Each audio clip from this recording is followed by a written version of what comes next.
도쿄 이치가야의 일본 방위청. 1970년 일본 육상자위대 동부방면 총감부가 자리하고 있던 이곳에서 전대미문의 사건이 벌어졌다.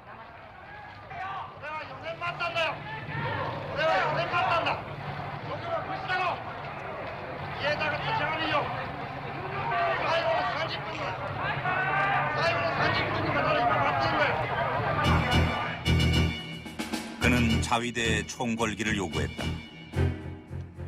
자위대는 천황을 위한 군대여야 한다는 것이다. 그는 미시마 유키오였다. 도쿄대 법학부 출신의 엘리트로 전후 일본 문단에서 최고의 탄미주의 작가로 평가받았던 미시마 유키오. 그는 가와바타 야스나리의 뒤를 이을 유력한 노벨 문학상 후보였다. 미시마의 대표적인 장편 소설 금각사는 미국에서도 베스트셀러였다. 그러나 그는 이제 펜으로만 자신의 이상을 펼칠 수 없었다. 그는 최후의 원고를 잡지의 편집자에게 넘기고 그날 자결을 한 것입니다. 미시마는 이미 오래전부터 민병대를 조직하고 결전을 준비해왔다. 총 인원 90여 명의 이 우익 민병대는 미시마를 따르던 와세다 대학생들로 결성됐다. 이들은 1967년 결성식을 갖고 4년여간 강도 높은 군사훈련을 해왔다. 다테노카이, 그것은 천황의 방패란 뜻이었다. 천황이라는 존재는 일본의 척추라고 할까요? 그런 존재입니다. 私は天皇というものにその昔の神ながらの天皇というものの一つの流れをですねもう一度再現したいと思っています。 불행히도 미시마는 천황제의 부활, 그것을 위해선 쿠데타도 해야 한다고 믿었다. 自衛隊にとって天狗の本質は何だ。日本を守ると。日本を守るとは何だ。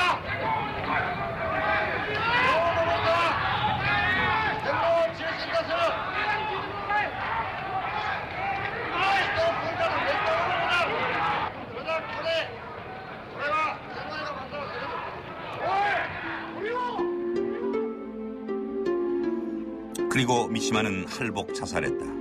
스스로 배를 가르고 함께 간 다테노카이 대원이 목을 쳤다. 전통적인 사무라이들의 방식이었다. 모든 것이 계획된 시나리오였다. 천재 작가 미시마 유키오. 천황을 향한 그의 미망이 무너졌을 때 죽음, 그것은 그가 바치는 최고의 충성이었다.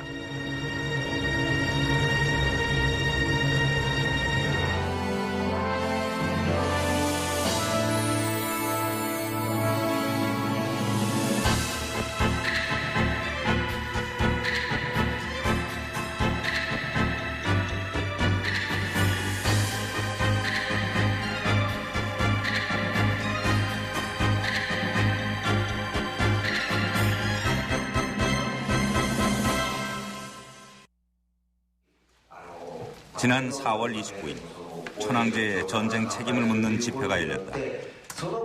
이날은 죽은 히로히토의 생일로 국경일로 지정돼 있다. 시민단체들은 해마다 모여 이에 폐지를 요구하고 있다.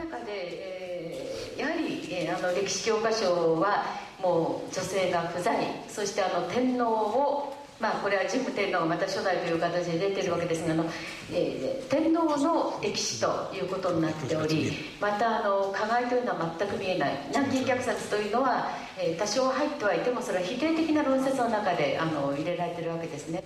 でこういうように 위안부 문제 해결에 앞장서고 있는 니시노 루미코 씨가 발언을 하고 있을 때였다.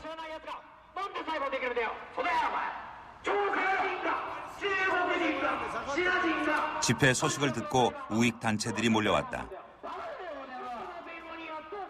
이들에게 천황 앞에 반기를 든 자는 용서할 수 없는 반역자다. 니시노 루미코も辻子ミドルもクソ以下だ。畑の肥やしにもならない。戦争責任の前に自己責任を取れ。これは自己責任が取れないんだったら日本から出ていけ出てけ出てけ靖国さん 종종 신변의 안전을 염려해야 하는 상황도 발생한다. 先生はデモには行かないと。いやまあ今悩んでるところ、私悩んでるところ、ね、公安がすごかったでしょ。今もすごいありますね。ねもう。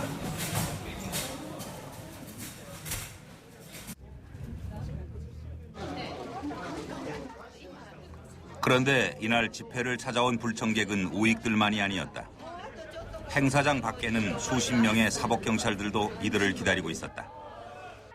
실내 집회가 끝나고 가두 시위가 이어졌다.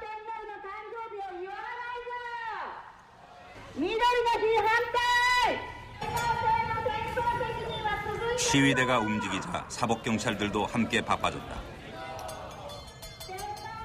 시위를 방해하거나 저지하는 일은 없다. 그러나 시위 참가자들 한 명 한 명의 움직임이 세세히 기록되고 촬영된다. 公安警察がたくさんいるんですけども、やっぱりこういう活動厳しいですね。 연중 계속이죠. 그러니까 저희들은 저 바보들과 세금을 낭비하는 것이죠. 요컨대 저희들의 시민 운동을 항상 감시하며 우리들을 죄인 취급하려는 거죠.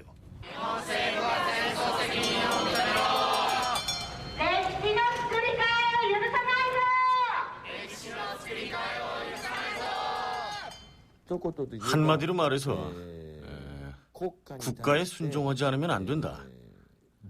국가가 말하는 것에 대해서 반대를 하거나 반론을 하거나 이견을 말해서는 안 된다라고 하는 철저한 국가주의인 것입니다. 국가 안에 개인이 있고 그 개인이 같은 류의 일본인일 경우 서로 이해할 수 있다고 하는 극히 강한 집단주의라고 할까요? 국민과 비국민을 구별하고 이질적인 것은 배제하고 그 이질적인 것에 대해서 공격을 시작하는 겁니다. 천황이라고 하는 것은 결국 일본 문화 그 자체입니다. 천황이 전쟁 책임을 지지 않는 것은 일본인이 전쟁에 대한 책임을 지지 않기 때문입니다. 전쟁 중에 자신들이 무슨 짓을 했는지에 대해 전쟁 후 진정 반성하는 일본인이 얼마나 될까요? 없지 않을까요? 전후 일본 사회에서 황실에 대해 말하지 않는 것은 암묵적인 터부였다. 그런데 1969년 패전 후 처음으로 그 금기에 도전한 이가 있었다.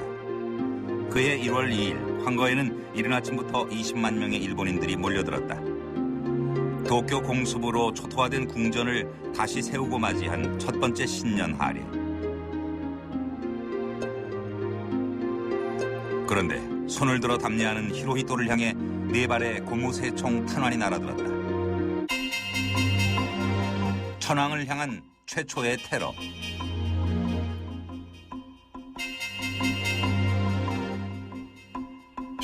일본인들에게는 너무나 충격적 사건이었다.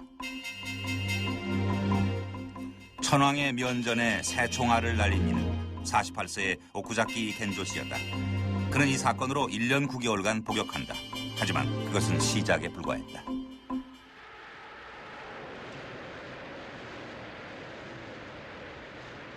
그로부터 14년 후 오쿠자키 씨는 다시 황거로 향하고 있었다.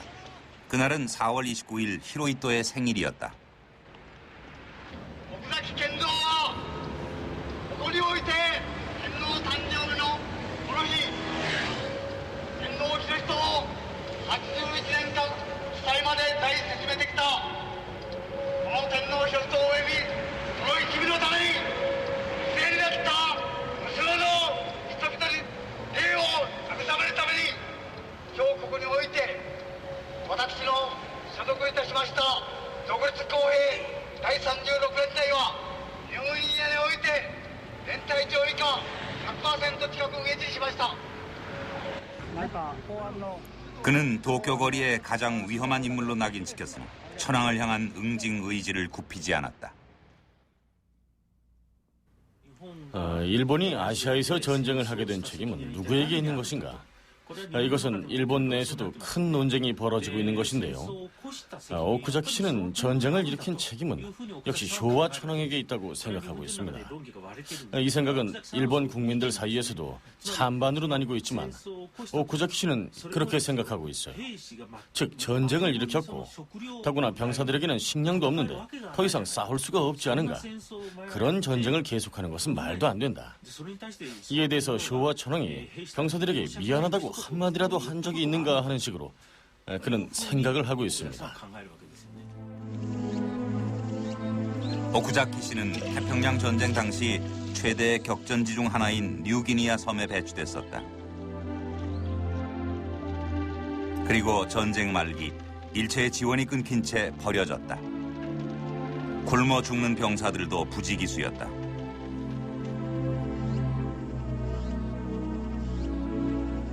그들은 굶주림과 상관의 강요에 못 이겨 심지어 인육을 먹기까지 했다. 오쿠자키 씨는 누군가가 무참했던 죽음과 고통에 대해 사죄해야 한다고 생각했다.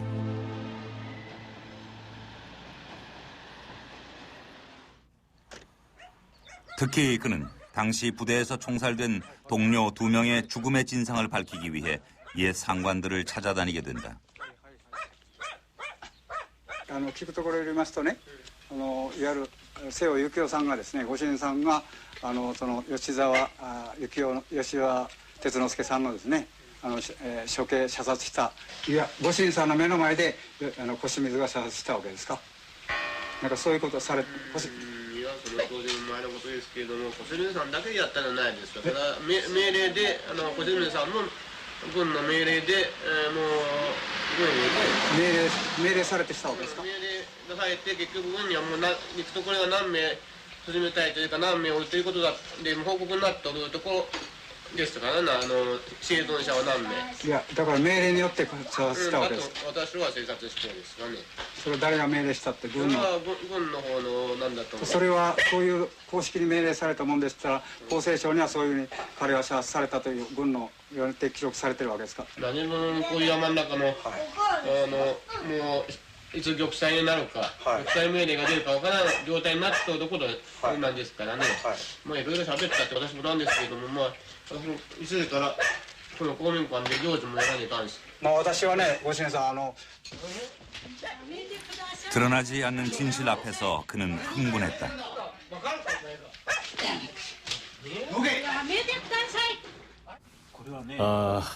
이 장면에서 정말 오쿠자키 씨가 이런 식으로 때릴 것이라고는 꿈에도 생각을 못했습니다. 정말 깜짝 놀랐습니다. 너는 왜 조선 사람을 죽였는가? 라고 물으면 저는 모릅니다. 상관이 시켰습니다. 라고 합니다. 그래서 한 계급 위로 가고 다시 위로 다시 위로 가장 위쪽까지 찾아가서 육군 대신 내각 총리에게 가서 그에게 물어봐도 모릅니다. 또 천황의 명령이라고는 말할 수도 없습니다. 헌법상 천황이 직접 명령을 했는지는 모르지만 지극히 애매한 것입니다.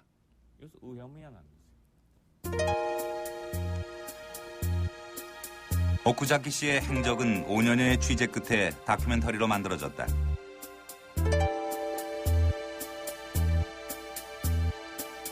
반향은 놀라웠다. 국내외 많은 영화제에서 10여 개의 상을 받았다.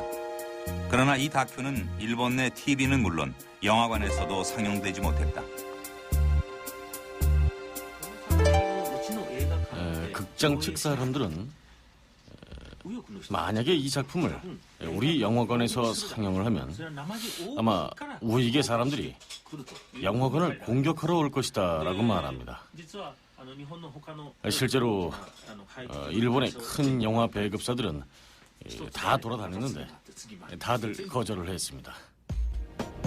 취재팀은 그를 만나보기로 했다.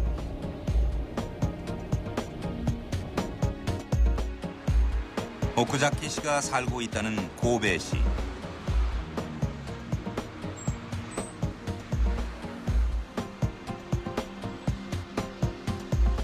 신군 평등병 오쿠자키 겐조. 그의 집이 틀림없었다. 하지만 셔터문이 굳게 닫힌 채 그의 행방은 알 수가 없었다. 이웃의 누구도 오쿠자키 씨의 소식을 알지 못했다. 知らないですか。はい。聞いたこともないですか。ないですね。知らないね。知ってる？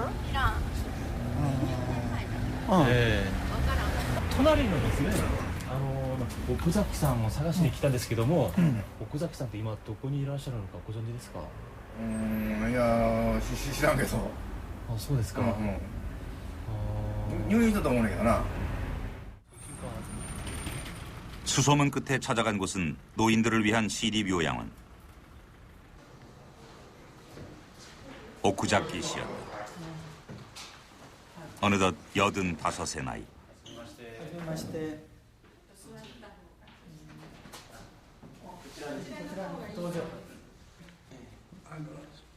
오쿠자키 씨는 또다시 12년간 수형 생활을 했다. 97년 그가 돌아왔을 때 유일한 가족이던 아내마저 죽고 없었다. 병원에서는 그가 치매라고 했다. 총을 맞은 건가? 폭탄 맞았나? 파편?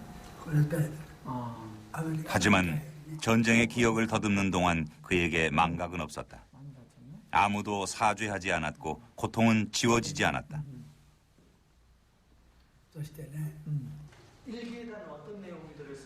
오쿠자키 씨의 일기장이었다. 그는 요즘도 계속 일기를 쓰고 있다고 했다. 혼미한 기억 속에서도 그는 여전히 천황의 죄를 묻고 있었다. 一言も責任取らないもね、やろうはね、やつはね、けどあんなもん人間じゃない。一言もね、死ぬまでね、誰にもね、つまらなかった言って一言も言ってない。人間はね、人間は間違いあるんです。間違いあった素直にね、間違いを犯したらね、素直に頭下げてね、やつは死ぬまで一言もね、一言も悪かった言ってないんです。 평생 천황의 책임을 물어온 오쿠자키 겐조 씨. 그는 지난 6월 16일 사망했다.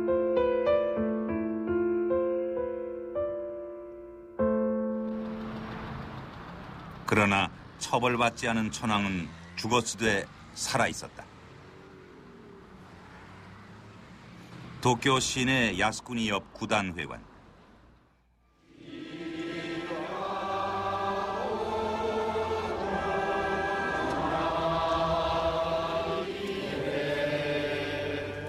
죽은 히로히토의 생일을 축하하는 행사였다.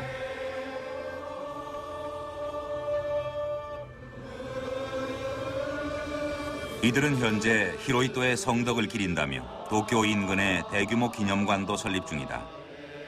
이들에게 히로히토는 전쟁 책임자가 아닌 전후 극복의 지도자였다.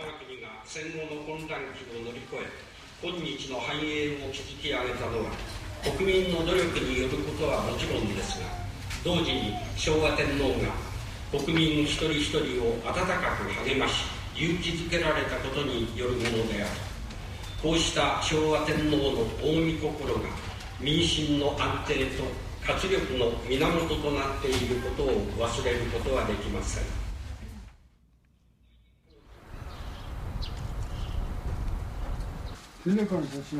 실제로 여전히 히로히토를 신으로 모시는 이도 있었다. 94세의 고스카 씨. 그는 아직도 히로히토의 충성스런 신민이기를 자처한다. 천황의 친필이 든 이 사진은 그에게는 더 없는 자랑거리다. 어떻게 폐하의 사진을 바닥에 내려놓습니까? 나에게 있어서는 신과 같은 분인데 그래서 사진을 신단에 올려놓습니다.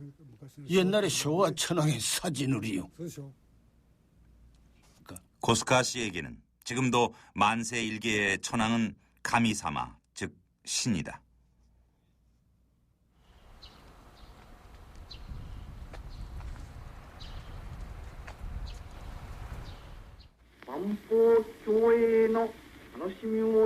매년 8월이면 히로히토의 음성을 듣는다는 나카노 유키야 씨. 그가 듣고 보는 것은 1945년 8월 15일 전쟁의 종결을 알린 히로히토의 종전 방송과 그 조서이다. 나카노 씨는 히로히토의 성스러운 결단 때문에 전쟁이 끝났다고 믿고 있다. 그는 당시 중국 전선에서 히로히토의 종전 방송을 들었다. 특징이 있는 색다른 목소리로 우리에게 있어서는 신의 목소리니까요. 신의 목소리가 내려온 것과 같은 그런 느낌이었습니다. 예, 그렇습니다. 모두 그렇게 생각했습니다. 모습도 보이지 않고 목소리가 들려오는 일도 절대 없었으니까요. 나카노 씨는 종전 방송 녹음 테이프와 종전 조서, 당시 사진을 자신의 삼종 신기라 명명했다. 자신에게 평화로운 삶을 준 귀중한 보물들이라는 것이다. 이것이 있기 때문에 오늘날 우리들이 살아있다고 생각합니다. 이 종전 조서가 있었기 때문에 전쟁이 끝난 거라고 생각합니다.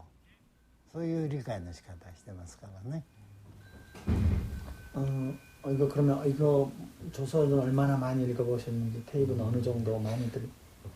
本放送でねこれ終戦の詔書が何回ぐらい今まで何回ぐらいこう読んだり聞いたり 매년 8월이 되면 생각나서 꺼내보고 전쟁을 떠올립니다. 그러니까 해마다 한 번 정도는 보는 것입니다. 정부도 군부도 좀처럼 끝내지 못하던 전쟁이 천황의 덕택으로 끝났다는 것입니다.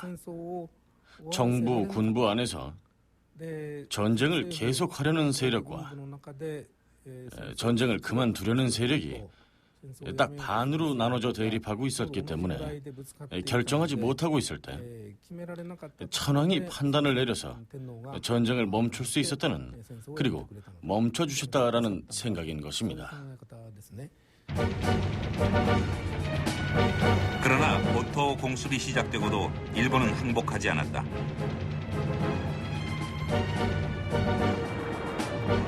그리고 마침내 원폭이 투하됐다. 최고 전쟁 지도자 회의가 수시로 열렸다. 황거 및 지하 25m에 마련해둔 어문고 방공호. 히로히토는 전쟁 시기 대부분을 이곳에서 보냈다. 회의의 핵심은 천황의 안위였다. 이것이 바로 천황의 방공호 평면도입니다. 히로시마에 원폭이 떨어졌습니다만 실제로 동경이 같은 원폭 공격을 받았을 때 이 방공호는 안전했을지 어떨지 전쟁 후에 계산해보니 별 문제는 없었을 것이라는 이야기가 있습니다. 종전을 결정한 마지막 어전회의는 8월 14일 오전 10시에 열렸다. 종전파와 본토결전의 목소리를 높이고 있는 군부. 두 세력은 여전히 팽팽하게 맞서고 있었지만 이미 대세는 종전으로 기울어 있었다. 스즈키 수상은 최종 결정을 천황에게 넘겼다. 혹시 모를 군부의 반란을 막기 위해서였다. 이때 모든 것이 히로히토의 성단으로 미화되기 시작한다. 그것만이 국민을 참혹한 전쟁으로 몰아넣었던 천황이 책임을 면하는 길이었다. 히로히토는 14일 밤 2번에 걸쳐 종전 선언을 녹음했다. 천황의 목소리를 녹음했다고 해서 5금반. 그것은 어느새 태평성대를 여는 선언이 돼 있었다. 天皇陛下のお言葉でございます。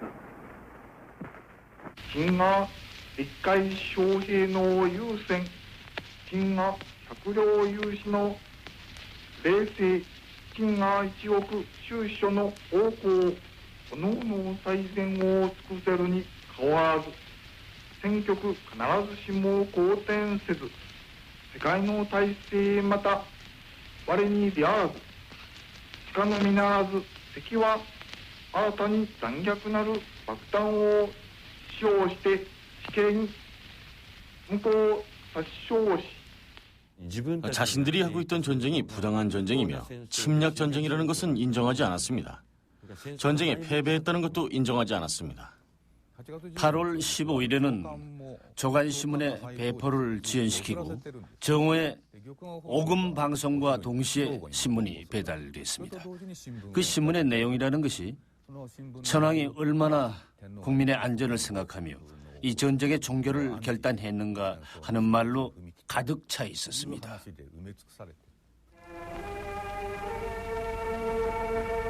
西段下る昭和20年8月14日米英を敵として渾身戦うことここに4年我らの力至らずしてこの日大東亜戦争終結の大将を拝す 또 한 번 천황의 신화가 만들어지는 순간이었다. 만세 일개의 천황의 치세 아래 또다시 평화로운 미래가 약속됐다. 모두가 그들의 구원자 천황 덕분이었다.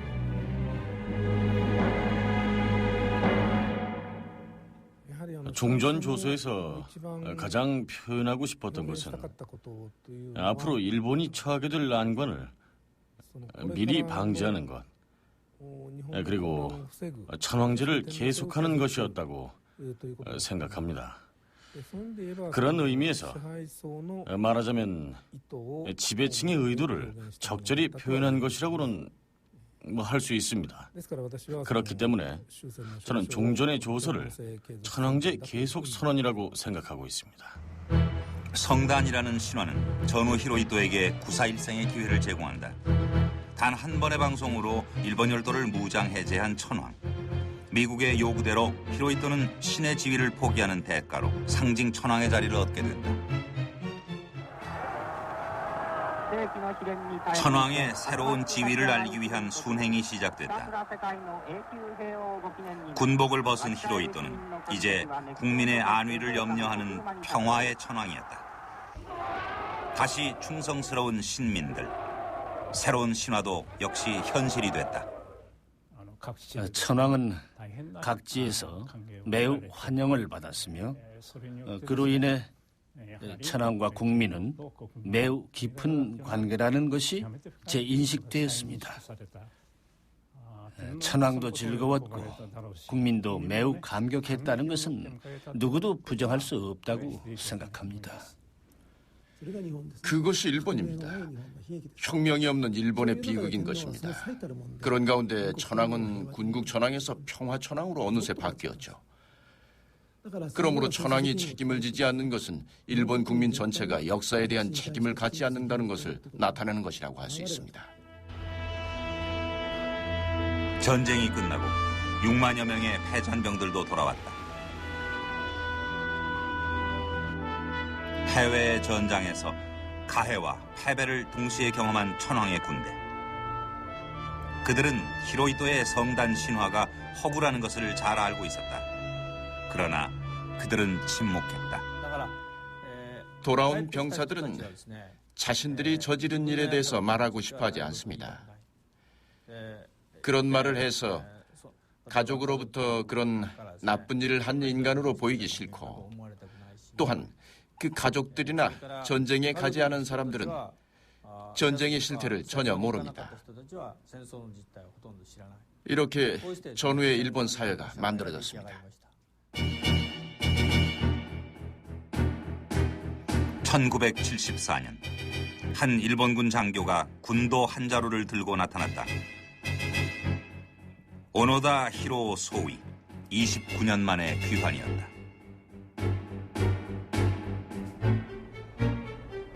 그가 귀환 후 맨 처음 찾아간 곳은 황거였다.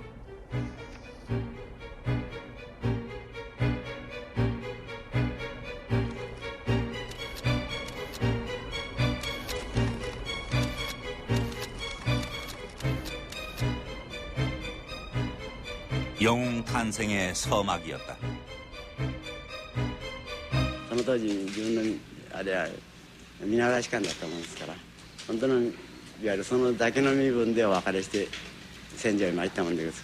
またそれだけの身分でもう一度帰還のご報告申し上げたいとそういう気持ちから出たものです。 사람들은 그를 마지막 황군이라고 불렀다. 오노다さんはもう英雄なんですか? 영웅이지. 지금도 영웅입니다. 천황폐하도 말이야 영웅 대접을 받았습니다. 대단한 것입니다. 저는요 정말 놀랐습니다. 1945년 필리핀 루방섬에 정보장교로 침투했던 오노다 히로. 그는 전쟁이 끝나고도 돌아오지 않은 채 자신만의 전쟁을 계속하고 있었다.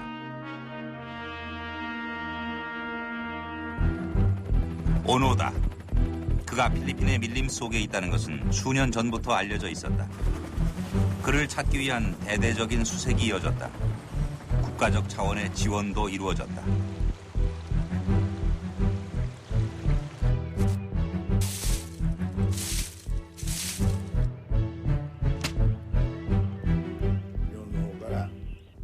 그러니까 섬 안에 이 전단도 뿌리고 일본 음식도 이제 군데군데 걸어놓고 나면은 다음날 없어져 있으니까 아하 산속에 사람이 있다는 걸 알 수 있었습니다. 그래서 라디오 방송도 크게 틀어주기도 했고요. 그래서 우리는 오노다 히로가 산속에 있다는 것을 이미 알고 있었습니다. 그런데 오노다는 좀처럼 모습을 드러내지 않았다. 가족들의 호소도 소용이 없었다. お前は日本が戦争に負けたということを最初信用しなかった。戦争を継続しているつもりでやっておるわけです。勇気がないとか卑怯未練であるとかということはお前の前には当てはまらないと思います。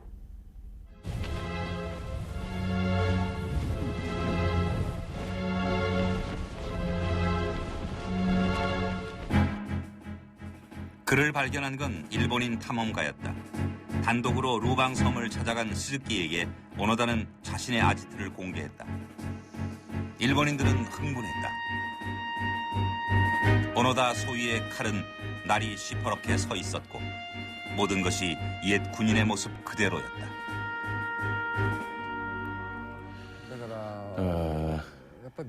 아직도 그런 일본 사람이 있다는 것에 대해서 매우 놀랐습니다. 하지만 그 놀라움으로 일본인의 마음 깊은 곳에 있었던 미학 같은 것이 떠오르면서 대단한 사람이라고 생각하게 된 것이죠.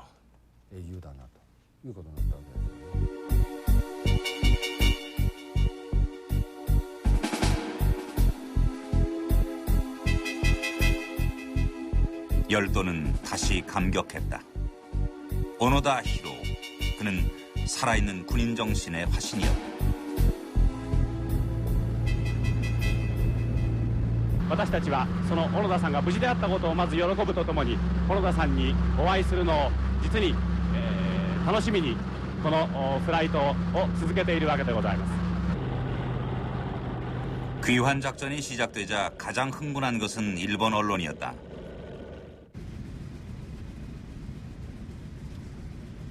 오노다 히로의 요구대로 상관이었던 다니구치 씨도 수소문돼 루방 섬으로 날아갔다.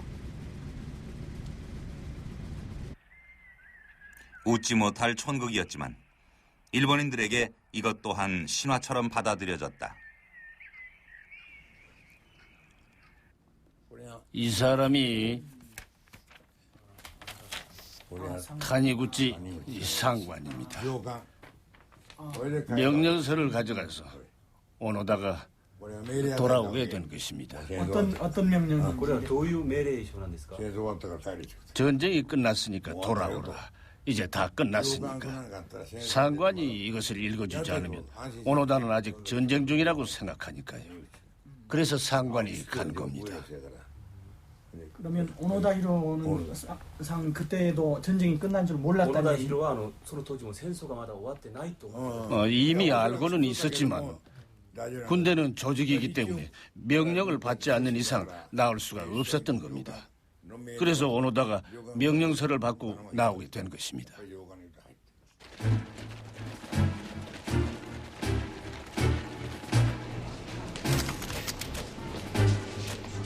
무수한 카메라들은 흐트러지지 않는 오노다의 눈빛에 주목했다.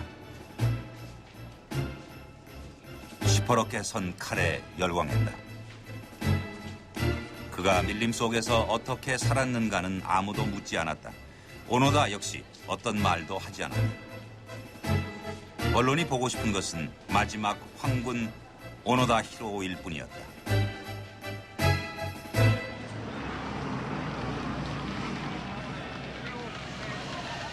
일본 열도는 열광했다.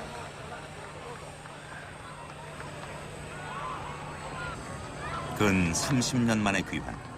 22살에 떠난 아들은 52살의 중년이 되어 부모님의 품에 안겼다. よう生きて帰ってくれる長い間ご苦労でございました。ありがとうございました。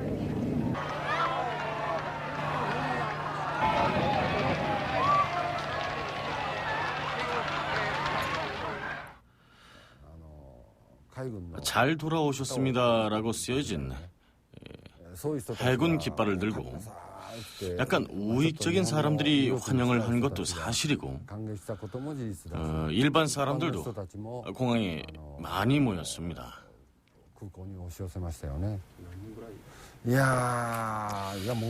상당히 많은 사람들이 있었어요. 아마도 수천 명은 됐을 겁니다. 오노다의 귀환은 일본인들이 오랫동안 기다려온 기회였다. 성단 신화로 전쟁 책임을 벗어버렸으나 아직 패배자라는 컴플렉스를 갖고 있던 일본. 일본은 영웅 출연을 환영할 수밖에 없었다. ルパンの人の綺麗だったな。あんまり大きな島じゃないけど、僕もちょうどフィリピンを訪問しました時にね、ルパングの上を飛びましてね、この下にいるんだかなということでね。 긴 전쟁을 끝내고 와서도 오노다 히로, 그는 여전히 황군으로서의 자세를 강요받고 있었다. 그러나 밀림 속에서 30년을 허비한 그는 천황의 희생양이자 전쟁의 또 다른 피해자였다. 우리들은 자신의 문화가 어떤 문화인가를 똑바로 보기 위해 각성하려는 과정을 거치지 않으면 안 되는 것입니다. 개개의 인간이 권력에 의해 하나의 톱니바퀴가 되는 것에 저항할 수 있는 인간이 되지 않으면 안 되는 것입니다.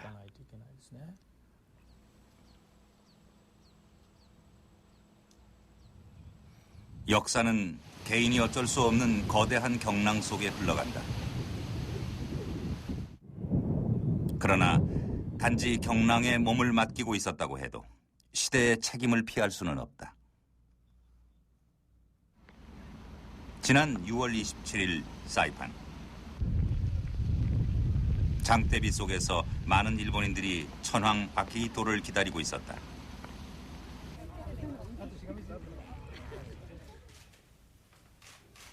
그것은 전후 60년 만에 처음 가는 천황의 해외 위령 방문이었다. 61年前の今日も島では壮絶な戦いが続けられていました。食料や水もなく、負傷に対する手当もないところで戦った人々のことを思うとき、心が痛みます。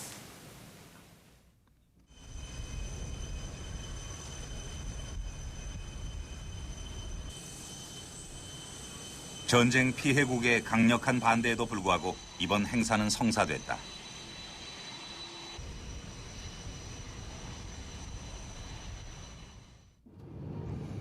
사이판은 태평양 전쟁 당시 미일 양국군과 현지 민간인 5만 5천여 명이 사망한 최대 격전지였다. 위령 방문은 대대적으로 이루어졌다. 아키히토 부부를 비롯 6천여 명의 유족과 우익 인사들이 함께 사이판을 찾았다. 많은 병사들이 일본을 떠나와 죽은 이곳에 위령하러 오시다니 죽은 사람들도 저승에서 기뻐하고 있을 거라고 생각합니다. 아주 고마운 일이라고 생각합니다. 아무 생각도 할 수 없었습니다. 저는 만세 절벽에 도착하니 눈물만 나왔습니다. 하지만 사이판에서 억울한 희생을 초래한 것은 천황과 군부의 명령이었다. 본토 공습의 전진 기지가 될 사이판을 사수하기 위해 옥수의 명령이 내려졌다. 수천 명의 군인과 민간인이 절벽에서 몸을 던졌다. 섬에 3천여 명이 전부 뛰어내려서 인간 방석처럼 쌓였습니다. 그러니까 사람 위로 떨어지게 되는 겁니다. 그래서 처음에 떨어진 사람은 죽고 이어서 떨어진 사람은 즉사하지 않았습니다.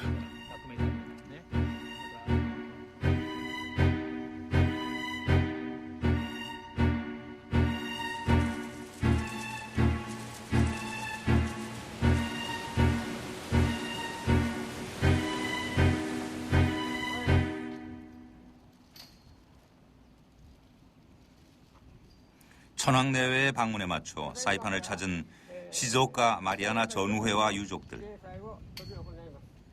皆さんが故国の繁栄と同胞の安泰皇室のいやさかを念願し、お母さん天皇陛下万歳と叫んで散っていったのでありますが、賢くも陛下が外国における激戦地にお出かけになり、将兵の霊に対しご心配されるということは、それが特に我々が戦ったサイパン島であるということは誠に恐怖感激の痛いであります。 왜 전쟁이 일어났는지, 왜 싸움이 일어났는지 그 양쪽 나름의 주장이 있을 겁니다. 그러나 일본에도 큰 이유가 있다는 것은 국민들도 잘 알고 있습니다. 그것을 무시한 채 전쟁 책임은 일본에 있다든지 천황에게 있다고 하는 것은 말도 안 되는 이야기입니다. 전쟁이 끝나고 많은 아시아 국가가 독립국이 됐고 그때 일본이 많은 공헌을 했다고 생각하기 때문에 다른 나라에게 그런 말을 들을 이유가 없습니다. 말하자면 그런 것은 내정 간섭이라고 생각합니다. 슬프다는 생각을 할 수는 있습니다. 하지만 그 슬픔이 절대로 이용을 당해서는 안 되는 겁니다. 이 슬픔을 칭찬으로서 위로받으면 다음에는 우리 자식이나 손자들이 같은 일을 따라하게 될지도 모르니까요. 아키히토의 사이판 방문 배후에는 유족들의 지속적인 요청이 있었다.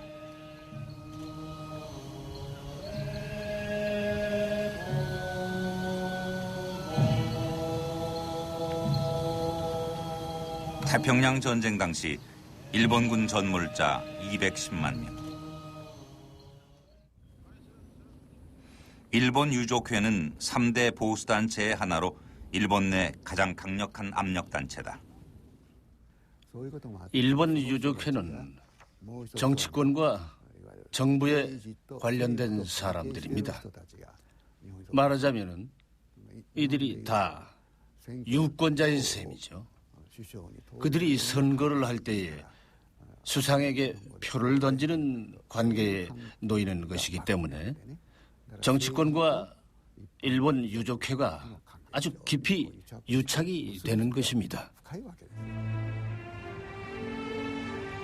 아키히토는 이번 사이판 위령 방문이 전몰자 추모를 넘어 세계 평화를 기원하는 것이라고 했다. 그러나 함께 온 대부분의 일본인들은 죽은 자들을 조국 번영을 위한 희생자로만 미화했다. 사죄는 여전히 침묵에 붙여졌다. 전후 60년. 세월이 흘러도 반성하지 않는 국민. 천황 역시 그들의 천황 그뿐이었다.